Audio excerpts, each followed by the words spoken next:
बस कुछ दिन की दूरी है, मिलना बहुत ज़रूरी है। नमस्कार दोस्तों, मैं राज सर आपके अपने चैनल इंटर वाला बीपीएससी गुरु पे स्वागत है। उम्मीद करते हैं दोस्त आप सभी लोग मस्त होंगे, स्वस्थ होंगे और परिवार के साथ एकदम ठीक-ठाक होंगे। आगे बात कर लेते हैं आज सबसे अहम खबर जो निकल के सामने आ रही है और ये हम लोगों का मांग भी है। जैसा कि हम हमेशा आप लोगों को बताते आ रहे हैं कि आपके हित में हम हमेशा काम करते रहते हैं और कुछ न कुछ मांग करते रहते हैं। ऐसे मांग जो नए शिक्षक या पुराने शिक्षक जो भी है उनके हित में ही होता है और उनके लिए बहुत ही ज़्यादा फ़ायदेमंद होता है। भले ही टीआरई 3 का सभी काम अभी तक नहीं निपटा हो, चाहे वो पैन कार्ड को लेकर हो या सैलरी आने तक का लेकर हो, भले वो काम ना हुआ हो, लेकिन ये मांग अगर पहले से होती है तो आपके लिए बहुत ही ज़्यादा मददगार होता है, बहुत ही ज़्यादा फायदेमंद होता है। हर एक शिक्षक चाहता है कि हमारे अपने ज़िला में हो जाए तो माइंड फ्री हम काम करें, एकदम शांतिपूर्ण काम करें, कहीं का कोई चिंता ना हो, क्योंकि घर से आना जाना हो तो अच्छे से काम भी हो जाता है और घर का देखभाल भी हो जाता है, ठीक है ना? बच्चे का परिवार का देखभाल भी हो जाता है। लेकिन आप खुद सोचिए, जब आप 250-300 किलोमीटर या 400 किलोमीटर है, ठीक है? तो आपको कितना चिंता सता रहा होगा। सबसे पहली चिंता तो आप छुट्टी में घर नहीं जा सकते। 1 आध दिन की छुट्टी में आप क्या है, 2 दिन की छुट्टी में घर नहीं जा सकते हैं, चाहे वो महिला हो, चाहे वो जेंट्स हो। अगर वो चल भी जाता है, तो फिर उनका टेंशन है कि भाई टाइम पर पहुँचना है, गाड़ी समय पर पकड़नी है कि नहीं? तो ये सारी बातें आती हैं। दूरी होने से माइंड में जो है ना वो क्या कह सकते हैं कि एकाग्रता नहीं बन पाती है जिससे हम बच्चों को अच्छे से पढ़ा पाएँ, ठीक है ना? इसलिए आप देख सकते हैं टीआरई 3 और सक्षमता शिक्षक ट्रांसफ़र का रास्ता हुआ साफ, ठीक है? बस कुछ दिन की ही दूरी बच गई है। अब हम देख लेते हैं इस चीज़ को कि मैंने ये बात क्यों कहा, ठीक है? क्योंकि आपको पता है कि ये बिहार सरकार के अंदर कोई भी कार्य आपको करवाने के लिए या कोई भी माँग माँगने के लिए ना आपको कोई ना कोई मुद्दा उठाना पड़ता है और या तो आंदोलन करना पड़े या कुछ भी करना पड़े या आपको लेटर लिखना पड़े। इतना तो ज़रूरी है। सोए बैठे इस राज्य में कुछ नहीं होता है, ठीक है? हम इस आवेदन से लेकर मैं आपको एक चीज़ बताने जा रहा हूँ, आप देख सकते हैं।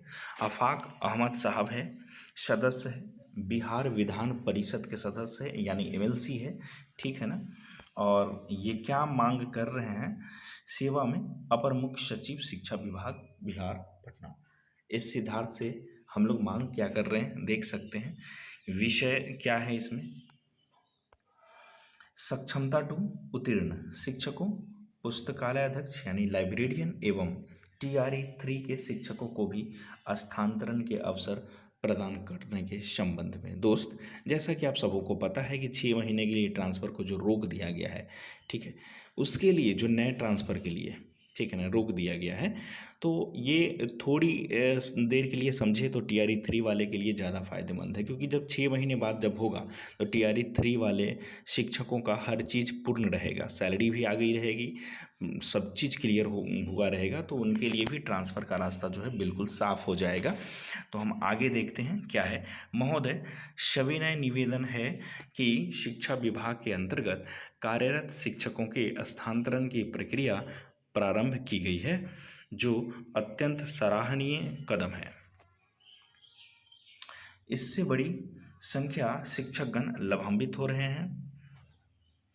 इस स्थानांतरण प्रक्रिया में सक्षमता टू उत्तीर्ण शिक्षकों, पुस्तकालयाध्यक्षों एवं टीआरई 3 के अंतर्गत चयनित शिक्षकों को शामिल नहीं किया गया है, जिसमें इन शिक्षकों में निराशा व्याप्त है। जाहिर सी बात है कि भाई निराशा व्याप्त रहेगा ही। 400 किलोमीटर 300 किलोमीटर जो है इतना दूर है, रहने का भी टेंशन है, सही से रूम नहीं मिल पा रहा है, अगर मिल भी रहा है तो मजबूरी का लोग फ़ायदा उठा रहा है, ठीक है? बहुत महंगे महंगे मिल रहे हैं। आप सोचिए क्या होगा। ये सभी शिक्षक भी विद्यालयों में गुणवत्तापूर्ण शिक्षा प्रदान करने करने और शिक्षा व्यवस्था को मजबूत बनाने में महती भूमिका निभा रहे हैं। अतः आपसे निवेदन है कि उपरोक्त सभी शिक्षकों को भी स्थानांतरण प्रक्रिया में सम्मिलित करने का अवसर प्रदान करने की कृपा करें, ताकि वे भी पारिवारिक, स्वास्थ्यगत एवं अन्य आवश्यक कारणों से स्थानांतरण का लाभ उठा सके।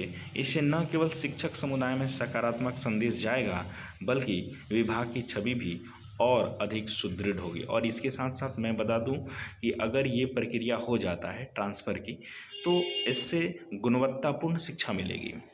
गुणवत्तापूर्ण शिक्षा कैसे मिलेगी? क्योंकि आपको मानसिक चिंता तो नहीं रहेगा ना, आप घर से अप डाउन किए रहिएगा, ठीक है, कर रहे होंगे आप, तो उस समय आप फ्री माइंडेड, एकदम मतलब फ्री माइंडेड आप बच्चों को एनर्जेटिक होकर, ऊर्जावान होकर आप पढ़ा पाएंगे, ठीक है। अब ये देख सकते हैं आफाक अहमद, ठीक है, विधान परिषद, इनके द्वारा ये लेटर भेजा गया एस सिद्धार्थ को, और उम्मीद करते हैं कि इस पर आज नहीं तो कल जो है अमल होनी चाहिए, और हम लोगों का यही मांग है। तो दोस्तों, अगर आप मेरे चैनल पे नए हैं तो कृपया चैनल को ज़रूर सब्सक्राइब कर लीजिए, क्योंकि सब्सक्राइब करने में ज़्यादा समय नहीं लगता है मेरे प्रिय दोस्त। आप अगर सब्सक्राइब करके लाइक कर देते हैं, बेल आइकन दबा देते हैं, तो आपको नए छोटे बड़े अपडेट जो है मिलते रहते हैं। और आपको मैं बता दूं कि मेरे द्वारा दिया गया कोई भी चीज़ एकदम एविडेंस के साथ हम प्रस्तुत करते हैं, और जो भी होता है ऑथेंटिक होता है, ठीक है।